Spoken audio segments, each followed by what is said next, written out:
For the last few years now, I realized I'd been stealing. I'd been stealing like an artist. What exactly does that mean? For most of my life, I realized I always had ideas about pretty much everything. And over time, after realizing the impact that journaling has had on my life, I figured why not go ahead and start collecting these ideas. And so that started off with mini composition notebooks that eventually graduated to memo books. Then from there, I eventually decided, hell with it. Let me go ahead and just start carrying around a notebook with me at all times.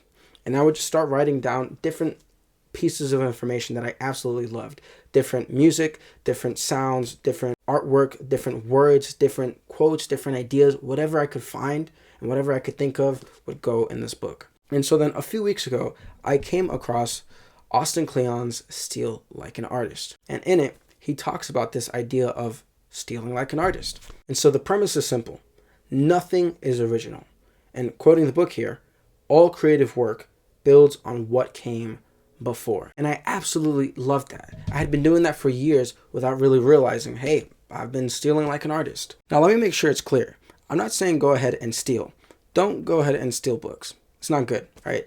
Be an honest person, buy your books. But what I am saying is to steal like an artist. The job of an artist is to go ahead and be a collector, an avid and focused collector of all the pieces of work that continue to inspire you and empower you every single day in whatever craft, whatever work it is that you do. As you continue to collect more and more in your journal, you start to piece together and you can start connecting the dots with this different sets of information. You can start studying and realizing what it is about those different works that you are absolutely in love with, and you can start teaching and educating yourself on the different parts and components. You can start studying and learning. From there, you can find people who have consistently made this work that you are absolutely inspired by, and then start studying them.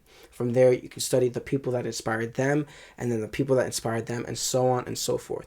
And so from there, not only have you collected all these different pieces of information throughout your life, all these different ideas that you found or that you've come up with on your own, you have this sort of roadmap on how to start teaching yourself on learning all the different parts and components, as well as learning about those people that came before you. So if you have a favorite band or a favorite author, go ahead and start trying to recreate their words. Start trying to recreate the band music that you absolutely love to hear on repeat all the time. The fun thing about humans is that even if we try to replicate it and get it exactly the way that the other person has created their work, we're not always going to get it 100% exactly the way that they made it.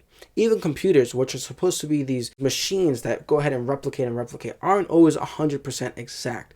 And so why would we expect that in humans?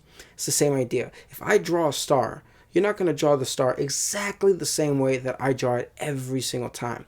But on the process of learning how to replicate how I drew a star, you learn how to draw a star.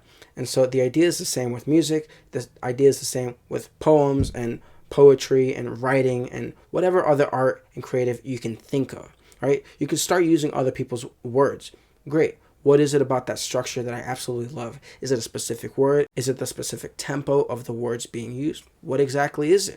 And so as you continue learning, as you continue collecting, you can start developing your own vocabulary and developing your own techniques to then be able to create your own work and eventually, potentially, work that inspires and empowers you and inspires other people around the world. And so at this point, you might be asking yourself, how do I start? Well, the idea is simple.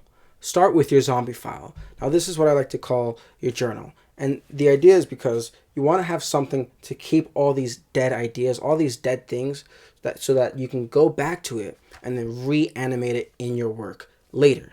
And so I call my journal a zombie file. You can call it whatever you want. You can just call it a journal. You can start collecting all these different ideas that you know you're going to want to use later on, that have inspired you already and that you would like to either learn about or go further down the rabbit hole or incorporate in your own work. Then once you've gone ahead and collected more than enough ideas, take some time throughout the week to start studying those ideas. What is it about it that you love? Just take time to go down the rabbit hole and start teaching yourself, and do this repeatedly, at least once a week, at least.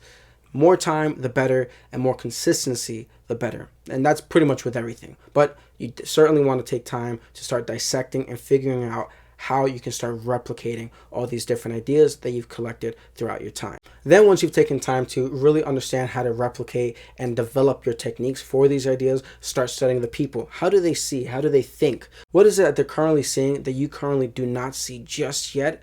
And how can you fill in that gap? What is it that you need to learn more about or do more of so you can start seeing and thinking how your favorite creatives and favorite makers think? Then once you've found pieces that you've loved, spent the time developing your technique and learning how other people see and really think, then it's time to just start using up your time. Take the stage, whether that's the actual literal stage for a theater, whether that's at the piano, whether that's at the piece of paper, whatever it is for you, take that stage and start committing consistent time towards showing up to the stage. Whether that's 20 minutes, 30 minutes, an hour, 5 hours, whatever. Try your best to be as consistent every single day with showing up to the stage and really forcing and pushing yourself to make the work happen. It's not going to happen if you don't put your butt in the seat, if you don't put your butt on that stage. So whatever it is for you, get up on that stage and push yourself to go for 10 minutes, 5 minutes, 2 minutes, or 5 hours, whatever really pushes you to just get started and be consistent.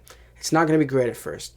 It's going to suck for quite a while, to be honest. But over time, it starts getting better. You start getting used to some of the motions and ideas, and over time, you're going to get more efficient with whatever that process, whatever that creative thing is for you. So just stay showing up, stay consistent, trust in your training, continue collecting more ideas that continue to inspire you, review them if you have to, and stay consistent. That's all I can say. Stay consistent. And whatever happens, just know you are exactly fine where you are now.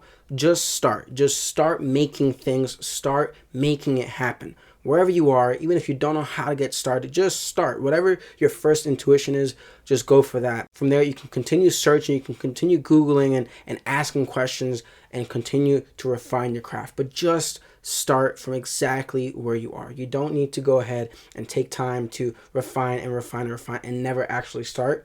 Just start. Of course, take time to refine, but also take time to start, to just do the thing. Refine, do the thing, rinse, and repeat. You'll get better over time, but you got to put yourself on the stage, put your butt in that seat, and just continue to refine and working and putting output out there so you can continue to work on your craft. Whether you're a creative person that is looking to change up your own methodology or a creative person looking to really get started in that journey, I truly wish you all the best. I hope this video helps.